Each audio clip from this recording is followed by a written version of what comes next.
Talking about ideas, adventures. We are so back. This is the point of no return. Do I regret this? I really hate adding to the list.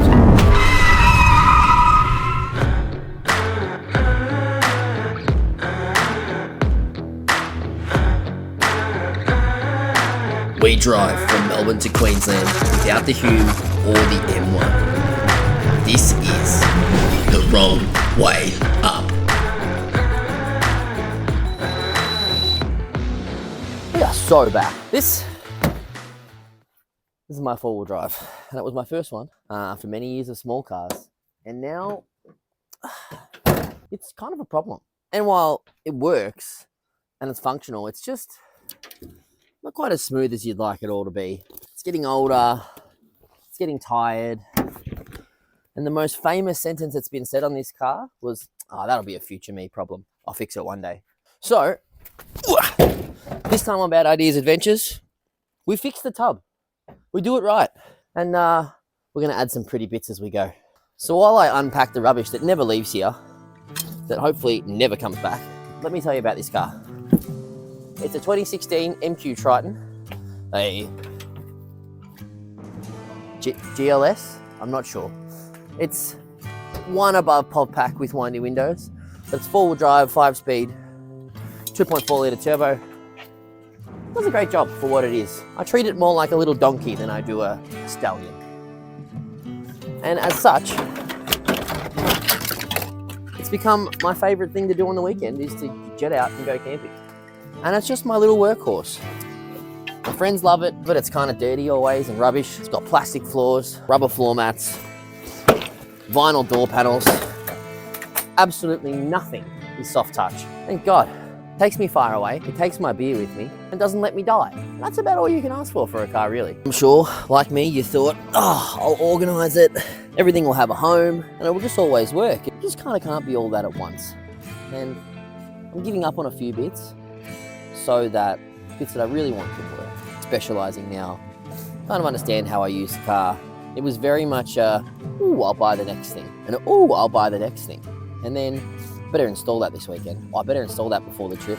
And the night before a trip, you're up till 4 a.m, punching in whatever, rewiring electrics, chucking in jerry-rigged jerry cans, ghetto water pumps that really like to just turn on while you're driving. This water pump has betrayed me many times.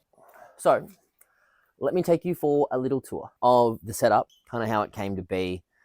And then I'll run you through the plan a little bit. And hopefully in that time, the troops arrive and help me tear this thing down. In true budget fashion, we have one of the OG King's fridge slides, which we always get on a special. We have an XTM fridge where the handle has gone absolutely missing. We'll figure out a solution for this when Craig gets here. He's a very good 3D printer guy. Then as you go through, you see the tub liner. It came with this carpet and this concrete stain. I always thought I'd be worse to it, which is true, so I am. We're going to take this tub liner out. You can see a failed attempt at some really nice tub lighting, which has consequently fallen down everywhere. Next, we have our Adventure Kings electrical box, because how can you really beat the value? Fused power, some of it goes back into the car, so I can always charge things while I'm on the move. Got a BM Pro Mini Boost as our DC-DC charger, so that will actually stay. I will keep that one and probably relocate it into the car with a new battery system. And the box may have to go. It might just be a bit too big for behind the seats in this car. There's not a lot of room. We'll figure out a new solution for that as we go. Then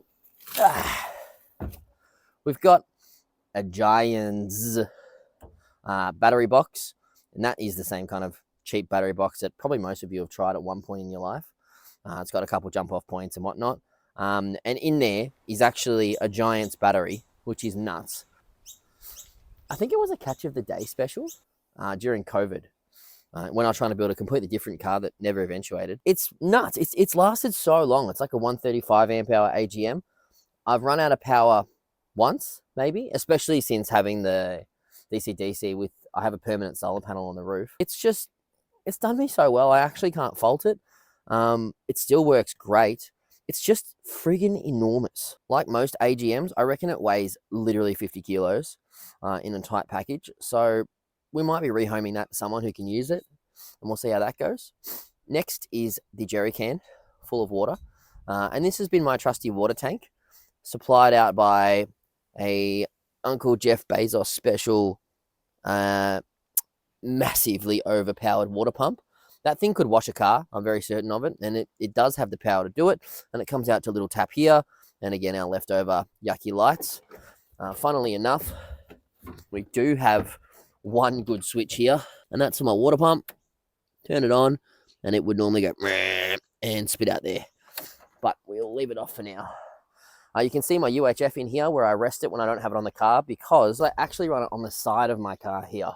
And it points up to the sky up here, and you know, it works, it does the job. We've got the classic bargain June 4-wheel drive awning and the 150 watt solar panel fixed to some nasty clampy roof racks. So that's about it. What are we going to do?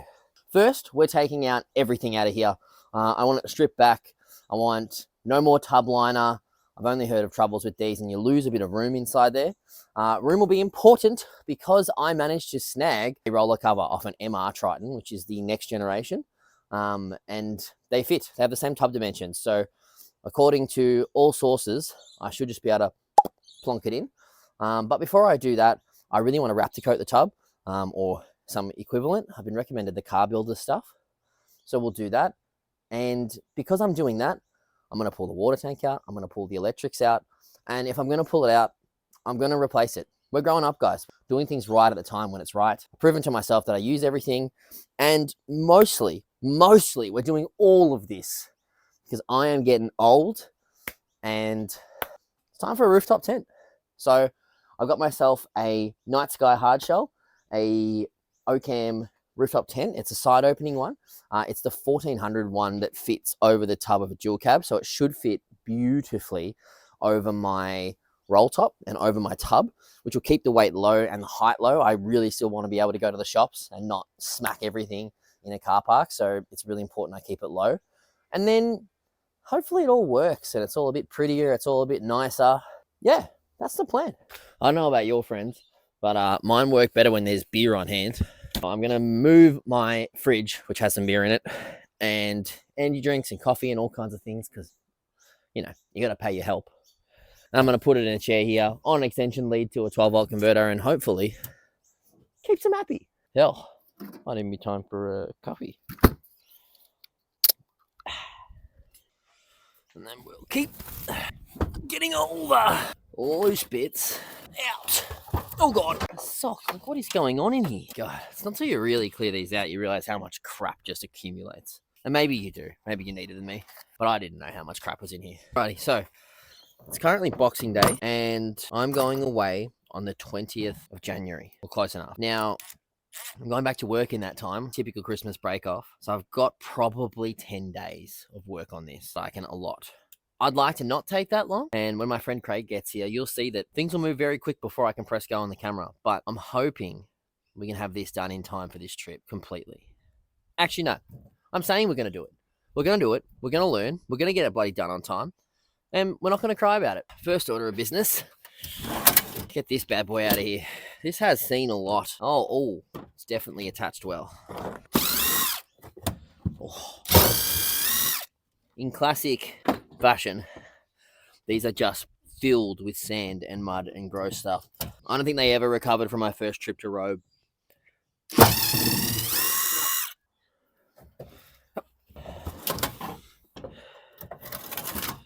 Excellent. Job one, done. Next order of business is going to be disconnecting all the 12 volt. Let's take a lesson from past Husey. You don't leave electricals flapping about unless you really want them to weld to your bonnet. While I was really young, I used to do a lot of labouring and fixing around Macca's stores. And I was up on top of something, mounting something on the wall, and I bumped this cable. And essentially, it stopped the whole drive-through working. And if you've ever worked in one of those stores or been in one of those stores or waited in line, you know that when the drive-through goes down, it is bedlam. And the only way to fix it was to press a reset button inside a box held closed by tamper-proof Torx. And I have never gone anywhere without them again, because goddamn, when you need them, They're never there. I tell you that I'm like mad at myself for putting this kind of stuff in, and it's cheap and gross and whatever, but these people really like made it accessible for people to just get out there and get going with some luxury, you know.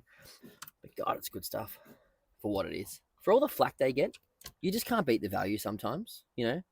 You could have 2 of these for the price of some of the other ones. I'm not mad about having used this stuff. I just hope I can take it apart again and that I didn't get too angry when I installed it. Again, it was a future me problem, and future me is now. You're probably looking at me in the back of this tub and going, God, what kind of moron set it up like that? And you'd be right. But it's kind of the charm of your first four-wheel drive, isn't it? You just figure it out as you go. I think that's what I'm hoping to get out of this, like this real sense of satisfaction that we all do our past sins and our first goes at things and get amongst it. And then at some point, if you're still into it, it's time to evolve. So let's see how hard this is to undo. God, that, just stuff like that. It's just like, it's the least amount of fun you can have while playing with cars. It's not even that hard to undo. I'm just really being lazy now. It's just a lot to look at, isn't it? Oh God. And then sometimes I wonder if I can still get zapped, even though I've turned all the batteries off. I've disconnected them. Now I am trying to keep this one intact and nice, as it hasn't done a lot. And my friend is just setting up his first electrical setup, so if he can take any of these bits, I'd rather them go to a good home than just oh God, then go to waste. After all, it's still sealed and good and nothing untoward inside. Hopefully old matey enjoys it. While I'm at it, I'm also really trying to think about what wires go to the DC charger so that I can unmount that from here and hopefully make up a nice plate on the back wall inside the car. I think that is nearly everything here free. Oh, except the solar input. Good on past me needing to snip wires. Seriously guys, learn from my mistakes. When you pull a wire out, no matter what it is, mark off what the hell it does. Because even the best of us, that's not me, forget. This wire goes into my car and runs a couple USB ports that I run 24/7 while I'm camping or going around. And honestly, I just charge my phone off it most of the time anyway while it's on its little quad lock mount. So, USB in car. I'm not going to forget that now. Alrighty, that has been somewhat freed. So I got to work undoing every little self-tapping screw I'd ever put in my tub. Believe me, there was a lot.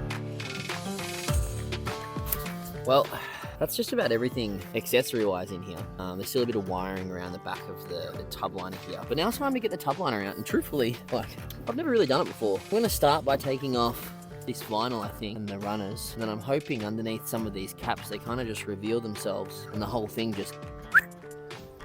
and then reinforcement should arrive with some stuff to prep for Raptor Coat. Exciting stuff.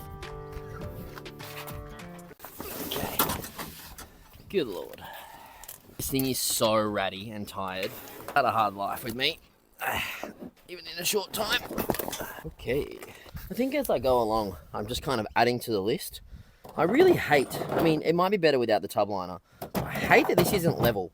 I think I want to make a nice little table here. It is a good prep area, and that's, I guess, half the point of a dual cab. I'm just getting out a new set of drill bits to destroy, because I don't want to destroy my nice ones. And I think there's a fair few rivets in here, so this might get a little more destructive than I first thought. But that's all right. We tear it down and we will rebuild. Ha Whew. Okay. Feels like it's holding it in. I don't actually know that for a fact. Okay, it's definitely stuck on. Honestly, guys, just look at the sins of my past. This is why you look up where things are in your car before you do it. You don't just go, I'll figure it out, mate. I know cars. Yeah, mate, just bloody punch a hole wherever you bloody need. She'll be right. And just before you say it, no, the irony is not lost on me that I should have looked up how to remove this while telling you to look up how things work on your car. Honestly, the more I play with this, the more I think if I just fold in one edge, it's just going to pull out. The tempt is really strong just to angle grind the top here. Maybe that's the plan. Okay. Oh, okay, there's some rivets.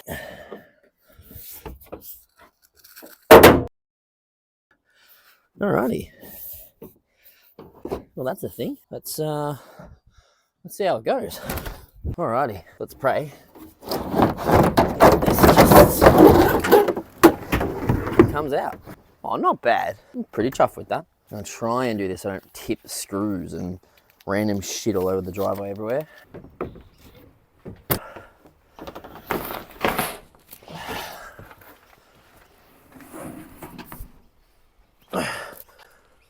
Watch out, Cindy Lou! I gotcha, Cindy Lou! That's the Grinch for whoever isn't Christmassy right now. You see, it's not too bad. I have heard issues where the liner can rub through, especially in the corners where water can sit. And you can see there is some water pooling there, but the drains should have worked a little at least. But all in all, it's really not too bad to prep for. The cavalry has arrived. So we took the car down to the local car wash and gave it a thorough spray and scrub out. The scrubbing pads, scourers and everything else in between.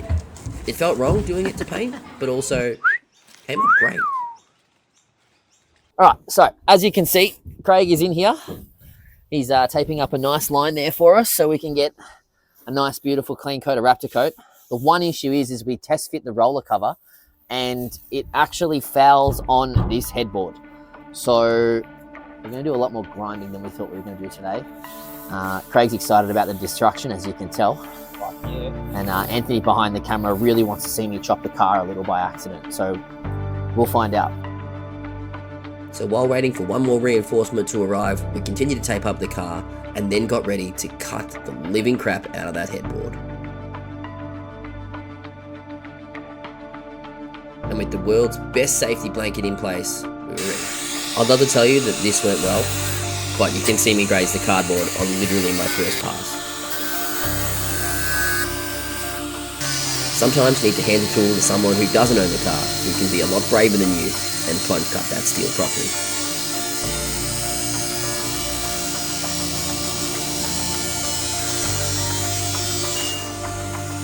The corners gave us a real problem. We tried to cut access in, create our own tools, which didn't work anyway.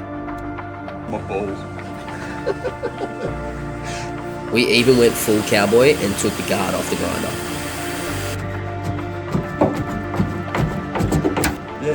Hoppa! One more to go. It was at this point we took the tub off the rails, which we should have done from the beginning, because look at all that room. Okay, we'll do it live. All right, so we got the hoop off. What a nightmare. We ended up taking the tub off the chassis, moving it to the side, grinding it, moving the other way, grinding it, moving the other way. Like, it just took freaking hours. Every bolt fought us, as it always does. And then Anthony has very lovingly wiped down the rear, wax and grease and river. We're now ready for Raptor coat. One problem. I bought the wrong fitting because I trusted the internet. So now it's too late to go to the shops. It's 6 o'clock, everything shut on 5 on a public holiday. And it's now a tomorrow job. So I might even not put my rear bumper back on. Just wait for tomorrow and we'll try again.